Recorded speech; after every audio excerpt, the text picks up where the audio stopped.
I've been doing some digging around the internet and I saw that RACQ motoring editor Jed Bulmer has been talking about the report that they did on the cost of ownership, comparing different types of vehicles, EVs, ICE vehicles, for example. They reckon that EVs, with special mention to the BYD Atto 3 as a leader in affordability, are now about on par with ICE vehicles. But I actually think it's considerably better than this at the moment, even, so not even in the future. In the future, if the norm is that we pay per kilometre to drive an EV, it still looks to be a lot cheaper for us to drive an EV in that scenario when we pay a few cents per kilometre to drive, all whilst having a less smelly, cleaner and smoother trip to work or the shops, which for me I think was the thing I noticed years ago when I first bought a hybrid car. When you sit at the traffic lights, it's quiet. There isn't any, there is no vibrations at all. It just feels like it calms you more. And for me, I can't really quantify how much that improves the quality of my life, because it's really, really good to have that calm and that quiet. So in today's video, I wanted to go over the numbers a bit to see what the next 5 years might look like for you if you bought an Atto 3 compared to something like a Nissan Qashqai, which I thought was a really good comparison. So a diesel one as well, a Nissan Qashqai diesel. Before I begin, if you're new here, I'm Ben Alexander and I make videos every day, so please remember to subscribe so you don't miss out on my next videos, because I make videos every day. It's free, and if you're watching this one, you'll probably like my other videos too. To start with, let's make the assumption that you know about EVs, you know about the range, you know about charging, you know about the Atto 3. You've just spent $50,000 on it, for example, or you're going to. So the same would apply if you had a petrol or diesel. You know about the price of petrol, you know about servicing, you know about the range, that sort of thing. You would need to take it in for its first service pretty soon if you've just bought one with an engine, because it's the first service is quite quick, and then you do a yearly one at least every year after that. But this isn't really the same for an EV, although you do need to still make payments for your servicing to keep your warranty. So that's either $299 or $189 per year for the Atto 3, depending on the kilometers that you drive. And really, they just check over things, check your fluids, top up your fluids, have a look at your brakes, just make sure it's all looking good. And they do that, and then you keep your warranty. And if your battery fails or something, they will swap it over for you. The Atto 3, when compared to a similar sized small SUV, kind of like the Nissan Qashqai, is $1,899 cheaper to purchase up front due to government incentives here in Queensland. But that depends where you are, what state you're in. Different states have different incentives, and sometimes they pull them away because they're like fickle friends. The Atto 3 offers $2,383 per annum in lower running costs because of the reduced fuel and maintenance. Over a span of 5 years, that would be $8,300 savings. Of course, it would be much lower if you do use some solar to produce your energy. And as some people rightly point out, what if you don't use solar?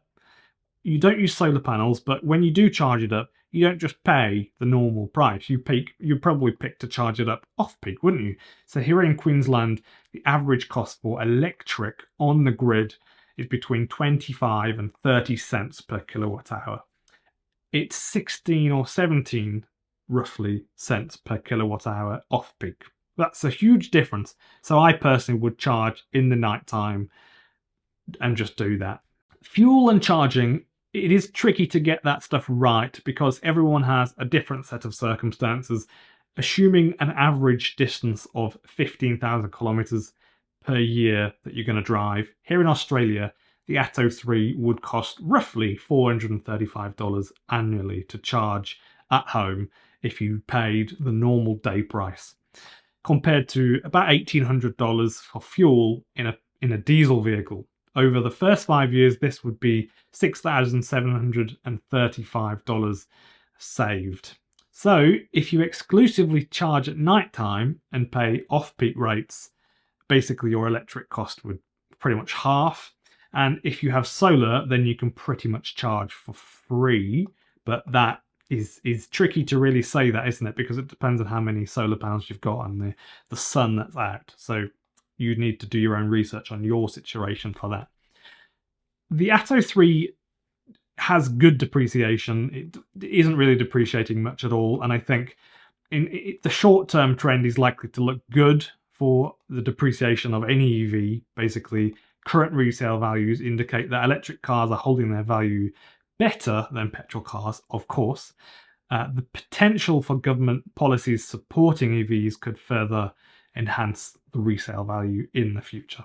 So as more and more people drive and experience EVs, they'll probably want them, and so the price will be propped up by this. That's exactly what's happened in other countries. EVs in general have lower maintenance costs than ICE vehicles. For the BYD Atto 3, the servicing cost over 5 years amounts to $1,384, which is $415 less than the comparable diesel engine Nissan Qashqai. For me, one of the best things, and this never gets talked about ever on the media, one of the best things about driving an EV is that as you drive around people and residential places, you aren't blowing out bits of carbon for people to breathe and various gases. Diesel particulates, as I've mentioned a couple of times here on the channel, diesel particulates, the dust, literally it's just dust, isn't it? It comes from diesel exhaust. It's the second most cancer-causing thing in Australia after the sun. And it's a bit tough to argue that cars generally can be green, like my car is a green car, because, you know, you're driving a 1 or 2 ton piece of metal around to pick up some bread and you know, some milk from the shop. It's a step in the right direction, obviously, and people becoming more mindful of what energy they're using and how much energy they're using. It's imponderably better than burning fossil fuels, of course, but still, the green argument for your car being green is a tricky one to get right.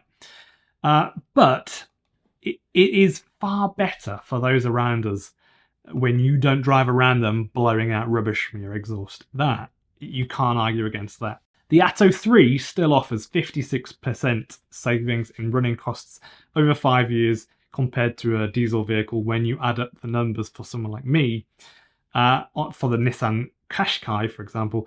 But you would need to do your own numbers, essentially. That's why this seems a tad vague. So you would have to do your own numbers, just taking into account some of these things I'm talking about. I can't just say that this is what it would cost for you. If you are able to sit a selection of solar panels in your garden, for example, and not connect them in any way to your house, and you just sit them at the other side of your garden, and through getting the correct type of inverter and potentially a battery storage setup, or just maybe getting solar panels and a zappy charger and an inverter, you can charge entirely from sun every single day. You wouldn't need any permits to do that in pretty much anywhere that I know of, because it's got nothing to do with your house. And a small 5 kilowatt system here in Brisbane should likely produce something like 200 kilometers worth of driving every day in energy. Something like that, anyway. If you're on the market for an SUV that's brand new, then an EV is definitely going to be cheaper, whichever way you look at it. And nicer, in my opinion, and I think everyone would agree, nicer. But just how much cheaper depends on a variety of things, like when you charge it and what price you pay for that electricity, how often you will charge out at public chargers, because if you're obviously driving to Sydney every single day, or every 2 weeks, you might end up spending an extra $50 on charging for these trips. So to say that EVs are on par with ICE vehicles, I think is a bit wrong. They are way cheaper, and especially in the coming months and years, as models become more available that are cheaper, those models do exist, but they're just not being sold in Australia, for example. I don't think that manufacturers believe it's worth shipping lots of small, cheap cars with smaller profits when they could serve wealthier people with bigger pockets, with larger cars, bigger profits. And I think that's how this is working. It's just business, essentially. The demand for cheaper EVs is there, but the desire isn't. So for now, we can see that the cheaper EVs have gotten the more vehicles they've sold. No surprise with that. A great example is the Volvo EX30. About 2/3 of the orders currently on the Volvo electric models on their books comes from that model that they can't test drive and haven't seen in person, the EX30. So the $60,000 Aussie dollar as well, by the way, so 65,000 at the door model is getting most sales, and then you can currently claim whatever rebate you have access to, and it will be really, really stunning because of how it looks, the spec, and the size of it is a really, really cool car. It's not a massive SUV, really, the EX30. It's more of a hatchbacky sort of size. We can now start going to places for the first time to buy different EVs here in Australia, like Tesla, Cupra-born, BYD, Volvo, MG. They're all selling cars for 60,000 or so or under at the door. Which is really, really good. And that's so much more affordable than 80 grand or 90 grand or 100 grand.